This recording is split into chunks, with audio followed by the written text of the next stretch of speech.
Today on I Don't Work Here Lady. A simple little short story, a break from the drama. Just thought I'd share what happened to me today because why the heck not? I usually work afternoons, and on days I have to work, I'll sometimes wear my uniform throughout the day to save time. But today I needed to go to my local Wally World to buy a new Apple Watch since my old one was dying. So I decided not to wear my blue uniform while I went shopping, to avoid the time I wore it to Lowe's from happening again. I put on my pink shirt with SpongeBob riding a rainbow Lisa Frank-style unicorn printed on the front and back, grabbed my keys on an equally colorful lanyard, and set off for the store. When I got there, as soon as I got to the electronics, an older lady, 60s to 70s, saw me, my shirt, and my lanyard, and somehow immediately assumed I worked there. I admittedly was unintentionally a bit sassy when I corrected her, but I apologized for it, and we made a bit of small talk before an actual employee came and helped her get a new phone, then helped me get my Apple Watch. So yeah, no drama, but I just wanted to share this story with someone. For real though, if they start having shirts with SpongeBob riding a unicorn as their uniform, I might just start working for Walmart instead, LOL. For our next story. Older lady thinks I work at Drugstore. Went to Green of Wall today to pick up a prescription. Normally that is the only thing I do at this store, and I am always distracted by my mode of transport on foot, for an almost 2.5-mile round trip. During warmer months when I get to the store I am hot as heck and very thirsty. I had already had time to get my script and slightly cool down, and was in the nail care section, which is pretty close to the pharmacy. Was looking for something, in hopes I would not have to order from Amazon. At one point I was practically on the floor because I looking at the most bottom area of the section, which was very near the floor. A lady even older than me came along with a cart on my right side. I'm also an old lady but trying to get back in shape, hence the walking. At first I thought she wanted to get by me. The rows are rather narrow at this location. I was wearing street clothes and had a huge tote-type purse on my right arm. She asked me a question, where something was, but I could not understand the what. I stood up to hear her better and let her by, and she said, in a rather garbled way, "Oh, you don't work here, sorry." She said some other things which I totally did not get. She was wicked hard to understand. Told her she should ask the pharmacy for assistance, though I wished them luck understanding her. She headed that direction and I pointed the pharmacy counter out to her. Very low-key I don't work here lady, and thankfully she got help from a pharmacy tech pretty quickly. She did apologize, though it's crazy she thought I worked there, just because I was messing around with reading products 3 inches off the floor. Let's dive into our next story. Entitled, Karen Assumes. My husband and I were up at the lake this weekend to do some bird watching during spring migration. We stopped in the visitors center to pick up a couple of sweatshirts at the gift shop. I was going through the rack asking my husband what he liked and what size he wanted. A Karen with the signature, "I want to see the manager haircut," was at the rack next to me. I heard her ask how much the t-shirts are. I assumed she was talking to the 3 ladies working there. Nope. A couple of seconds later she asks again, much louder and pissed. I turn and look at her, and yep, she was waving a t-shirt at me. I said, "I have no idea, why are you asking me? Why don't you ask someone that works here?" Dramatic huffing, I thought you would know. Me, wearing muddy hiking shoes and binoculars around my neck, shopping for my husband, who I was calling baby. I looked her dead in the eye and said, "Why?" She stormed off to the counter, literally 5 feet away, where 3 actual employees were standing. Still pissed that the non-employee didn't know the price of what she wanted to buy. On to the next story. Shh. Quiet secret.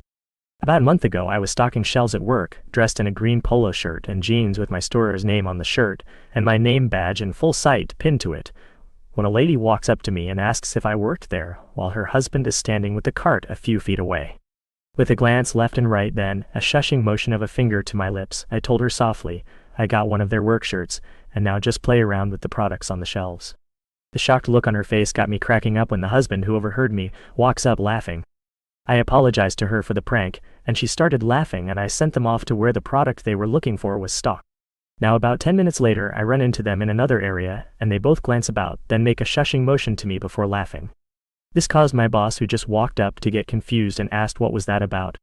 All I could do was laugh as I explained it to him while we headed to the back stock room. For our next story.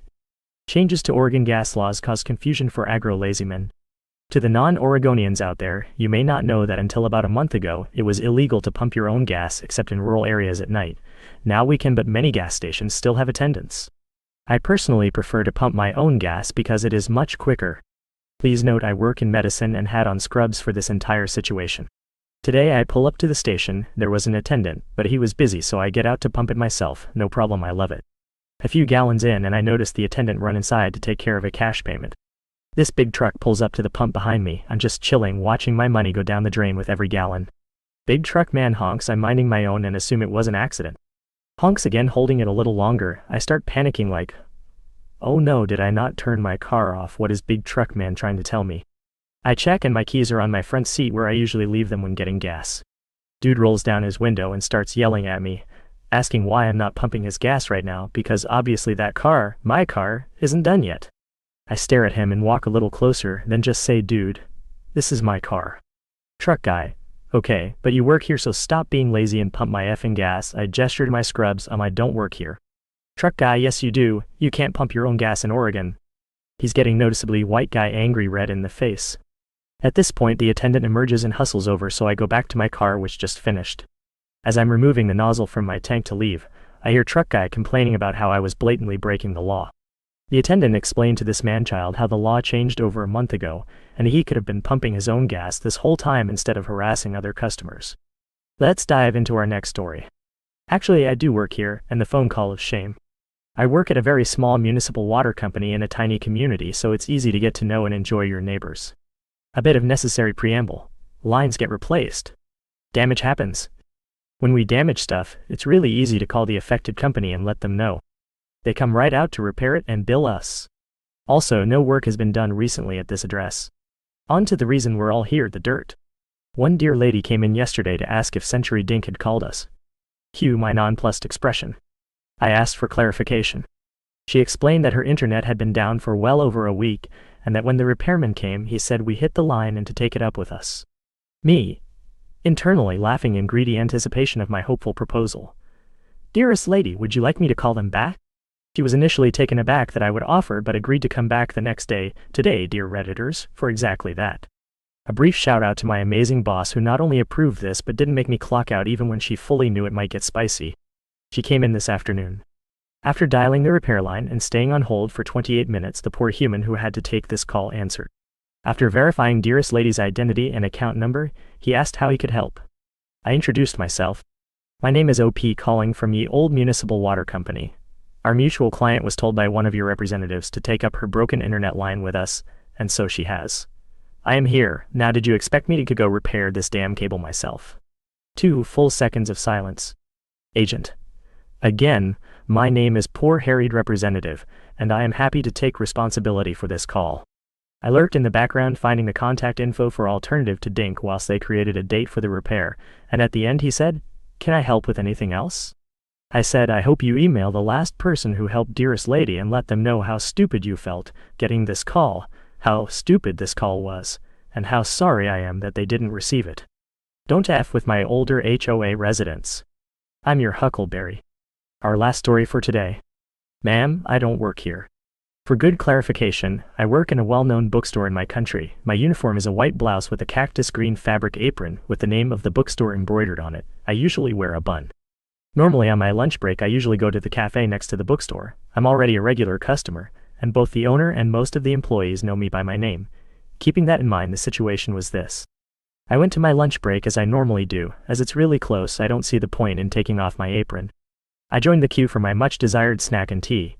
When I finished my order, I sat down next to the counter and started talking to one of the people in charge. We were talking about some books that had arrived and were from the new collection he was waiting for, when suddenly Karen, I'll call her that, appears next to me and starts shouting like, "Why are you chatting when you should be serving me?" "I honestly don't understand these people," she continued shouting and drawing the attention of the entire establishment. I looked at the worker next to me, and we didn't understand. But then Karen pulled me over. She was sitting on a bench and started shouting about how useless I was, and that she was going to report me to my boss. It must have taken about 10 minutes for me to react. "Me, ma'am, there must be something wrong. I don't work here." "What BS, I saw you chatting. How can you stay here chatting while I'm waiting for more than 30 minutes for my order?" I realized then that this woman was crazy, and then some of the employees started trying to convince Karen that I explicitly didn't work there. And ironically, the only argument she had was she has a bun and wears an apron. I believe I saw several people laughing at the situation. After a few long minutes, she got upset and said she wanted to talk to the boss. But Arthur, a young man in his 50s, appeared and started talking to Karen, who still insisted that I was an employee there. Then Arthur sent her out and handed the money into her hand and pushed her outside the cafe while she was shouting that she was going to call the police. Poor Karen, The cafe has internal cameras and there were several customers in the store, including my manager, who when we started to return to the bookstore, she laughed at the situation, and the coffee discussion became a topic of conversation throughout the week. And those are all the stories we have for today. See you tomorrow.